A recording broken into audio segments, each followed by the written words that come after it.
I want to talk about a few pieces of advice that I hear thrown around a lot that have been told to me and are rooted in truth and genuinely meant to be helpful, but at the end of the day, I think they're too vague, and when I was on the receiving end of them, they confuse me more than anything. So I want to talk about them and what you can do to fix them instead.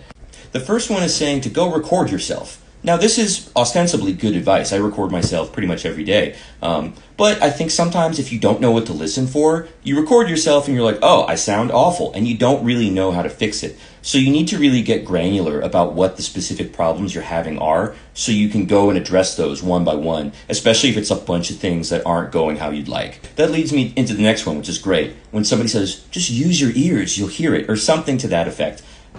Fucking obviously, it's music, right? Yeah, but I think what the problem actually is under the surface is somebody doesn't know what to listen for. And it's a skill to know like what to pay attention to in a given moment. Maybe you're listening to a specific player or a specific part, or you're trying to catch a rhythm from somewhere else in the group, or you need to know where to put your attention because it can only be in one place at a time at the end of the day.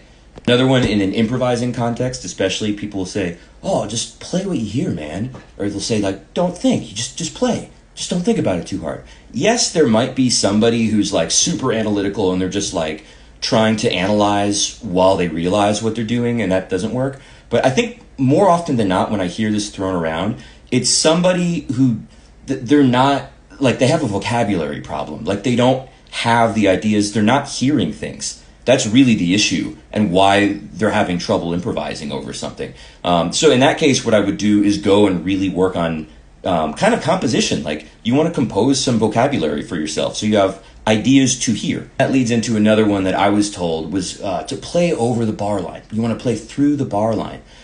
Ultimately, I think this is another vocabulary problem. Like, if you're not hearing rhythms that go beyond the span of a bar, you need to go and like figure some stuff out to get yourself hearing in that way so that you're not so tethered to playing every downbeat of every measure, and be able to play off the beats more and feel comfortable doing that without losing your place.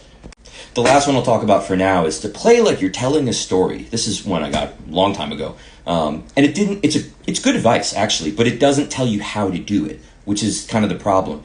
Because it's like, okay, like, what is this story? It has characters, it has a beginning, a middle, and an end. It has some themes, like it has somebody might do something and then go away and then come back, but they're different. And you need to figure out how to translate all these into musical devices that allow you to do this.